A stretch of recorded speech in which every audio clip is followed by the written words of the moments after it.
Greetings, it's Father Harvey Henderson at St. Paul's Episcopal Church in Grand Forks, finishing up this week our careful reading of the Gospel of Matthew with the three concluding chapters, the so-called Passion narrative, where passion is meant in the broadest sense of that word more as suffering than the kind of passion we understand it to be today.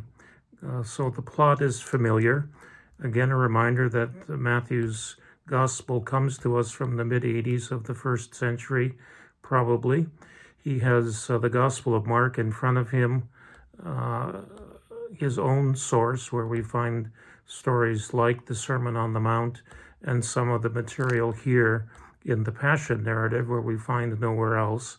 Plus, he likely had this collection of sayings of Jesus called by some Q, a mysterious source that we have no physical evidence for, no copies of have been preserved. But both he and Luke have material that's not in Mark's Gospel that's almost identical. So a common source for the two of them makes one way of explaining that. So chapter 26 begins with the chief priests and elders of the Jewish community conspiring to arrest and to kill Jesus. Again, a reminder that his action in the temple, the overturning of the tables, and his claims about being a king were the two things most offensive to the Jewish leadership. Again, it's important to note that not all the Jews at the time were opposed to Jesus. Jesus himself was a Jew, and those first disciples of his were also Jewish.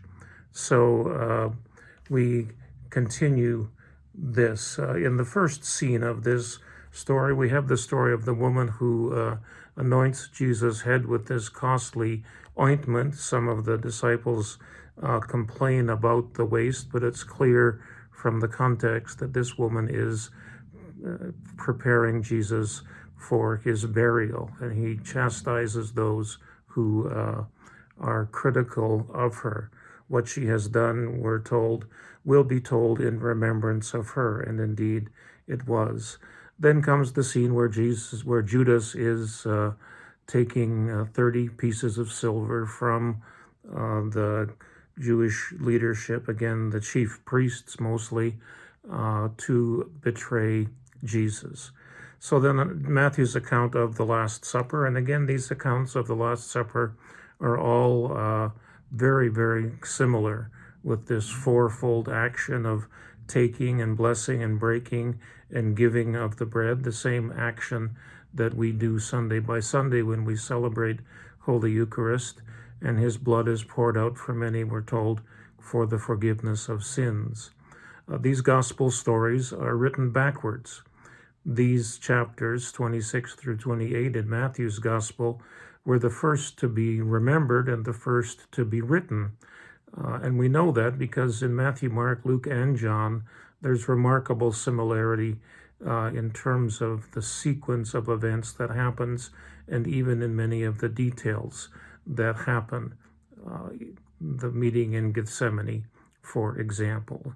So they adjourn from supper, and they journey from the city of Jerusalem, where they would have celebrated the Passover meal, that meal that the Jews used to remember God delivering them out of Egypt during the time of Moses.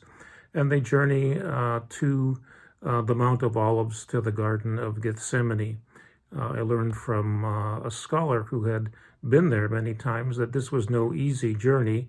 They had to travel down the Kidron Valley and then again back up, recalling that they just had a large meal, some wine ceremonially with that meal, so they were understandably tired, and many of the accounts find them sleeping while Jesus indeed is deep in prayer. He actually throws himself to the ground, we're told, and prays that the cup may pass from me, that I won't have to endure this horrible death that awaits me. Jesus, by this time, knew for sure that he would die. And yet he concludes his prayer with, "Not my will be done, but your will be done," in that particular scene in the Garden of Gethsemane. He prays twice for God's will to be done. Then the crowds arrive. Judas identifies Jesus with a kiss, and this was indeed part of the betrayal. The disciples surely knew the place well, but the servants of the high priests would not know where Jesus and his disciples were. The sin that Judas commits here is sometimes called the necessary sin, because if you think about it, if Jesus is not arrested, is not tried and executed, our story turns out very differently. Matthew is the only one who tells us that Judas recants his betrayal and gives back the money and then goes and hangs himself. Again, a detail we know only from Matthew's account. Then towards the end of the chapter, the second scene begins, the Jewish trial. Those who arrest Jesus take him to Caiaphas, the high priest.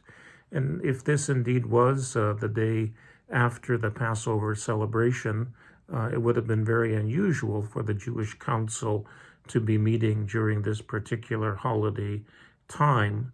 But again, Jesus is silent before his accusers to say only that you will see the Son of Man seated on high with power and coming on the clouds of heaven. Again, reminiscent of Daniel chapter 7, the Jewish belief that at the end of time, God would come in human form, like a Son of Man, means literally like a human being, to judge the living and the dead. And then we see here Peter's threefold denial, a scene with which many of us are familiar. He was there in the courtyard of the high priests and has this conversation with a servant girl who was there. Again, these details that are remembered so well tell us the importance of the story and how soon after the events that it was indeed written and told and remembered in that kind of way. Peter was a Galilean. He was from the north, and so the woman may have recognized him by his appearance or by his accent, in the same way that we here in the northern part of the United States would recognize folks who were from Georgia, Alabama, many of those southern states with a distinct accent. Peter again denies 3 times that he knows, that he even knows Jesus. Then in the morning, scene 3 begins in chapter 27 of the gospel, where the high priests find no way that they can execute Jesus. Many of the arguments we see Jesus having throughout the gospels do not rise to the level of being able to execute him. So they take him to the Roman authorities, and this is the third scene in these familiar stories, the Roman trial. Peter here in Matthew's account, Pilate rather in Matthew's account, tries very much to get out of having to do anything about Jesus. There's the scene where his wife warns him in a dream that he ought not to have nothing to do with this man. But Pilate goes out to the crowd, and again they choose the release of Barabbas rather than Jesus. And here we have for the first time the cries of "Crucify him," and Pilate's famous scene where he washes his hands of the matter. In verse 25 of chapter 27, we have what is likely one of the more damaging verses in Jewish Christian relationships, where the crowds shout out, "Let his blood be on us and on our children." Many folks have held on to this line as a very anti-Jewish kind of sentiment that begins even in the New Testament itself, and terms like the Jews as those who murdered Christ stuck for a very long time the tragic end of all of that anti-Jewish sentiment being, of course, the Holocaust in the 20th century. So Pilate washes his hands. Jesus is flogged and handed over to be crucified. He's stripped of his regular clothing, a scarlet cloak, something that a kingly figure would wear, and the crown of thorns are placed on his head. The irony here in the story, in verses 27 and following, is the taunt, King of the Jews. And one of the ways we see the obedience of Jesus is in his refusal to come down from the cross as the crowds taunt him. One of my professors used to say that if Jesus was not truly tempted to come down from the cross, Jesus as the human being, then you and I are not truly redeemed. The fourth scene begins in verse 32, and this is the journey from Pilate's headquarters in the city of Jerusalem to Golgotha, the place where Jesus is crucified. Again, they cast lots for his clothing, and again, the two bandits are there with him. Again, a detail that all of the gospel writers remember. Come down from the cross, and then we will believe. The crowds taunt him. So from noon until darkness, we read in Matthew's gospel, there's a darkness until 3 p.m. Again, why remember these particular details if they weren't an accurate retelling of the story? Jesus' cry here, as in two of the other gospels, Eli, Eli, lama sabachthani, my God, why have you forsaken me? In Aramaic, the spoken language that Jesus would have used in everyday conversation, and Jesus then breathes his last. Matthew's account afterwards is a very dramatic telling of the time of Jesus' death. The curtain of the temple, this would have been a stone curtain, is torn in two.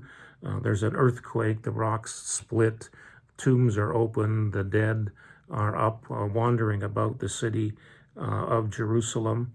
This was part of the Jewish belief that when one died, one went to a waiting place, and then when the Messiah came at the end of time, this was a Jewish belief, the dead would rise from their graves, and they appeared to many in the city of Jerusalem.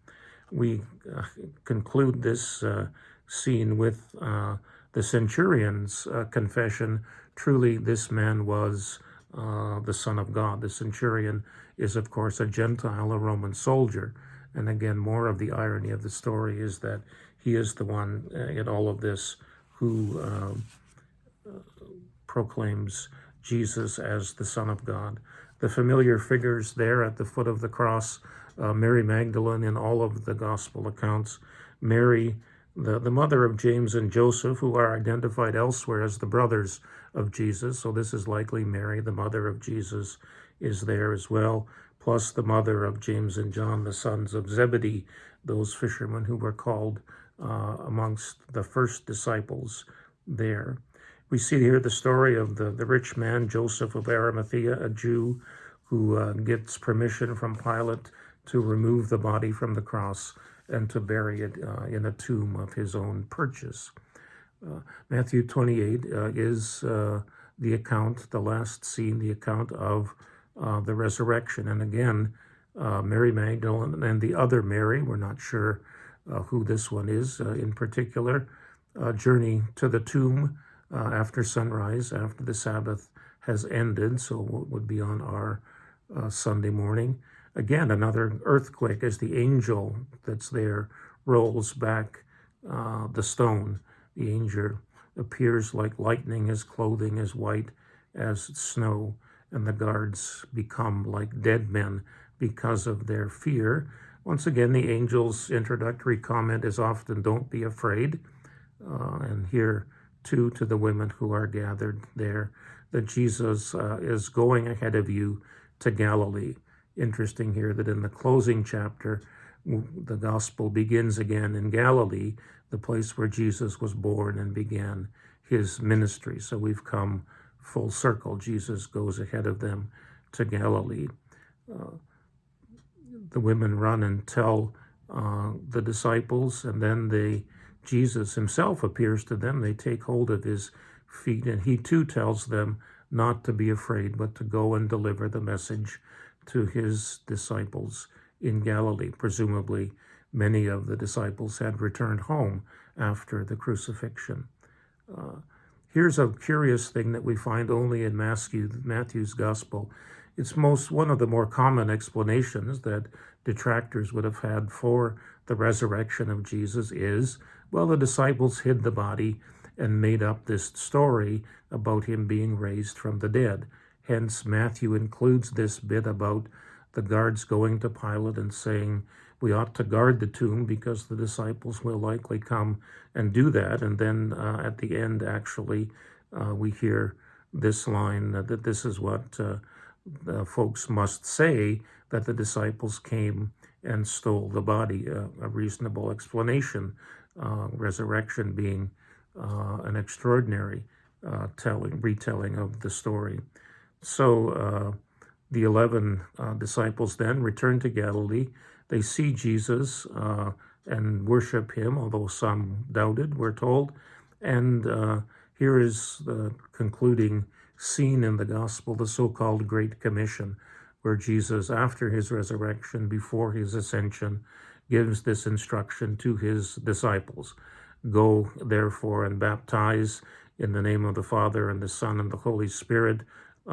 Make disciples of all nations, all the people of the world, and teach them to obey everything that I have commanded you, remembering that I am with you until the end of the age, until I return again. So that a little bit longer time today, but concludes our reading of the Gospel of Matthew. I would encourage you to read those 3 chapters together as you would read a short story, for example, rather than at first paying attention to the details. So next Sunday we begin the season of Advent, the new year in the liturgical cycle of the Church. I'm going to do a 3-part series beginning next week, looking at the Gospel of Luke in the first week, the Gospel of Matthew in the second week. That is the birth stories from these 2 Gospels. And those are the only places we find the birth stories. They don't appear in Mark, and they don't appear in John's Gospel. So we'll look at Luke first, and then Matthew, and then in the third week we'll look at these 2 stories side by side to see the common story that's there. Again, many of the details are the same. Of course, most of us are used to the childlike presentation of this story, which blends the 2 stories of shepherds and angels and wise men and wicked kings, all into one familiar account. So thanks for paying attention to all of this, and I look forward to seeing you again. I'm also trying to arrange a Zoom gathering for those Advent Gospel stories, so watch for more information about those, and we could actually have some conversation using that technology. Thanks. God bless and be well.